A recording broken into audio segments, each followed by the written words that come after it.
Previous sessions లో JSP లో directives అనేటివి ఉంటాయని చెప్పుకున్నాం. మరి ఈ డైరెక్టివ్స్ JSP ఇంజిన్ కి సర్వ్లెట్ ఇంజిన్ కి కావాల్సిన టోటల్ ఇన్స్ట్రక్షన్స్ ని ఇవ్వగలుగుతాయి అన్నమాట.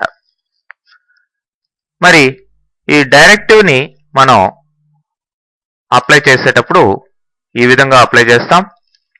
డైరెక్టివ్ మరి ప్రతి దానికి ఉన్న నంబర్ ఆఫ్ అట్రిబ్యూట్స్, వాటి యొక్క వాల్యూస్, ఇట్లా attribute value comma attribute value ఇట్లా కంటిన్యూగా ఇవ్వచ్చు అనమాట. మరి మెయిన్ గా ఉన్నవి 3 types of directives: page, include, tag library. Page అనేది JSP పేజ్ కి కావాల్సిన టోటల్ ఇన్స్ట్రక్షన్స్ ని అందించే డైరెక్టివ్. దీనికి చాలా అట్రిబ్యూట్స్ అనేటివి ఉంటాయి. మరి ఇంక్లూడ్ అనేది ఒక ఫైల్ ని, ఆల్రెడీ ఎగ్జిస్ట్ అయి ఉన్న ఫైల్ ని కరెంట్ పేజ్ కి అందించేదానికి ఇంక్లూడ్ అనే డైరెక్టివ్ ని వాడడం జరుగుతుంది. ట్యాగ్ లైబ్రరీ అనేది మీకు కావాల్సిన, మీ పేజ్ లో కావాల్సిన డిఫరెంట్ కైండ్స్ ఆఫ్ యాక్షన్స్ ని తీసుకునేదానికి కస్టమ్ లైబ్రరీని ఇంక్లూడ్ చేయడమే ట్యాగ్ లైబ్రరీ. మరి కాస్త డీటెయిల్ గా చూసినట్లయితే పేజ్ డైరెక్టివ్ ఎలా ఉంటుంది? డైరెక్టివ్ నేమ్ అంటే page, attribute equal to value. ఇట్లా HTML లో మనం ఇవ్వచ్చు. XML లో అయితే ఇలా ఇస్తాం అన్నమాట. మరి ఈ పేజ్ డైరెక్టివ్ ఉన్న అట్రిబ్యూట్స్ ఇవన్నీ కూడాను ఒక్కొక్కటి ఒక్కొక్క యాక్షన్ తీసుకుంటుంది. జనరల్ గా మనం రెగ్యులర్ గా యూజ్ చేసేటివి ఈ కంటెంట్ టైప్, అంటే ఏ టైప్ ఆఫ్ క్యారెక్టర్ సెట్ మనం వాడుతున్నాం అనేదానికి. నెక్స్ట్ ఎక్స్టెండ్స్ అనేది, ఎక్స్టెండ్స్ అంటే ఆల్రెడీ ఉన్న క్లాస్ ని ఇంపోర్ట్ చేసుకోవడం, అంటే వేరే క్లాస్ ని, సూపర్ క్లాస్ ని ఇక్కడికి ఇన్హెరిట్ చేసుకోవడం అన్నమాట, నాట్ ఇంపోర్టింగ్. నెక్స్ట్ ఇంపోర్ట్ అని ఉంది. ఇంపోర్ట్ అంటే వేరే ప్యాకేజ్ ని, ఆల్రెడీ ఉన్న ప్యాకేజ్ ని, ఆ ప్యాకేజ్ లో ఉన్న క్లాసెస్ ని ఇంపోర్ట్ చేసుకోవడం. ఎక్స్టెండ్స్ వేరు, ఇంపోర్ట్ వేరు. మీకు ఆల్రెడీ జావాలో తెలిసి ఉంటుంది. మరి సెషన్స్ ని మీరు కరెంట్ లాంగ్వేజ్ ని స్పెసిఫై చేసేదానికి, వాటిని కంట్రోల్ చేసేదానికి ఈ రెండింటిని వాడడం జరుగుతుంది. అట్లానే రిమైనింగ్ అట్రిబ్యూట్స్ కూడా ఉన్నాయి, బఫర్ కంట్రోలింగ్ కి, వాటికంతా కూడా. ఓకే, ఎర్రర్ పేజ్ ఇవ్వడం. మరి ఇంక్లూడ్ డైరెక్టరీ, దీన్ని ఈ ఫామ్ లో ఇస్తాం. ఇంక్లూడ్ ఫైల్ ఈక్వల్ టు అని ఇచ్చి ఆ యొక్క ఫైల్ నేమ్ అండ్ లొకేషన్ దీన్ని మెన్షన్ చేయడం జరుగుతుంది. అట్లనే ట్యాగ్ లైబ్రరీ డైరెక్టివ్ తీసుకున్నట్లయితే ఇక్కడ కూడా ట్యాగ్ లైబ్రరీ అండ్ ఆ యొక్క URL ఏముందో అది ఇచ్చి ప్రీఫిక్స్ ఏంటి అనేది మెన్షన్ చేయడం జరుగుతుంది. సో ఇక్కడ సింగిల్ అట్రిబ్యూట్ దీనికి మెయిన్ గా ఉందన్నమాట. మరి ఇక్కడ ఎగ్జాంపుల్స్ లో మనం చూసినట్లయితే పేజ్ డైరెక్టరీని ఇలా ఇవ్వచ్చండి. @Page language equal to Java. Language అనేది ఇక్కడ జావాగా మెన్షన్ చేయడం జరిగింది. మరి ఇంక్లూడ్ చూసినట్లయితే include file equal to header.jsp. header.jsp already ఉన్న ఒక ఫైలు, ఆ JSP ఫైల్ ని కరెంట్ వెబ్ పేజ్ కి మనం యూజ్ చేస్తున్నాం.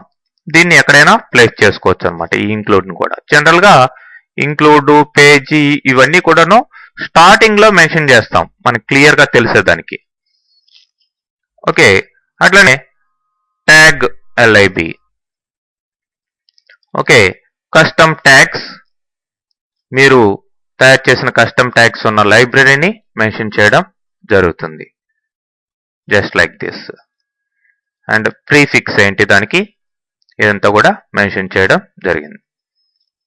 ఇంకా ఈ యొక్క పేజ్ డైరెక్టివ్ సంబంధించిన ఎగ్జాంపుల్స్ చూసినట్లయితే చూడండి, ఆల్రెడీ ఇచ్చిన దీన్నే ఇక్కడ కూడా తీసుకురావడం జరిగింది. This tells the server that the page is using Java language. Okay, Java language ని స్క్రిప్టింగ్ కి వాడుతున్నాం అని తెలుస్తోంది. అట్లనే ఎక్స్టెండ్స్, మై ప్యాకేజ్ లో ఉన్న మై క్లాస్ అనే దాన్ని ఇక్కడ ఎక్స్టెండ్ చేసుకోవడం ఎట్లా అనేది ఎక్స్టెండ్స్ అనేది ఇవ్వచ్చు. అట్లానే ఇంపోర్ట్, ఇక్కడ page language equal to Java, import equal to a ప్యాకేజ్ని ఇంపోర్ట్ చేసాం, java.sql అనే ప్యాకేజ్ని ఇంపోర్ట్ చేసాం, మై ప్యాకేజ్ డాట్ క్లాస్ అనే దాన్ని మనం ఇక్కడ ఎక్స్టెండ్ చేసుకోవచ్చు. మీరు ఇక్కడ ఎక్స్టెండ్స్ అనేది యూజ్ చేయాలి. ఓకే, ఎక్స్టెండ్స్ అనే దాన్ని ఇక్కడ యూజ్ చేయాలి. ఓకే, ఎక్స్టెండ్స్ అని ఇచ్చి దీన్ని మెన్షన్ చేయండి. మై ప్యాకేజ్ అనేది అట్లా మెన్షన్ చేసుకోవచ్చు సపరేట్ గా కూడా. డైరెక్ట్ గా ఇంపోర్ట్ లోనే ఇక్కడ కామా పెట్టి దీన్ని ఇవ్వడం జరిగింది.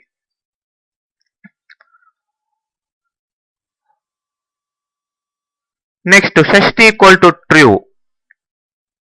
మరి సెషన్ ఈక్వల్ టు ట్రూ అన్నప్పుడు when this value is true, session data is available to the JSP page, otherwise not. Session data కావాలా వద్దా JSP పేజ్ కి అనేది ట్రూ ఆర్ ఫాల్స్ లో ఉంటుందండి. బై డిఫాల్ట్ ట్రూగా ఉంటుంది.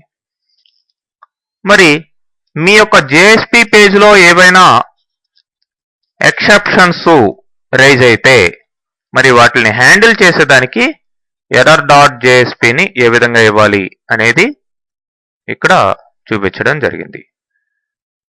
చూడండి, session equal to true, error page equal to error.jsp.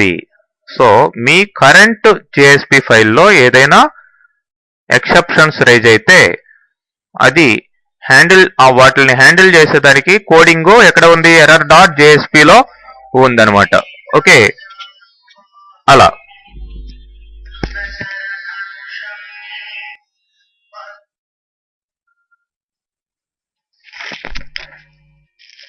అట్లానే content type equal to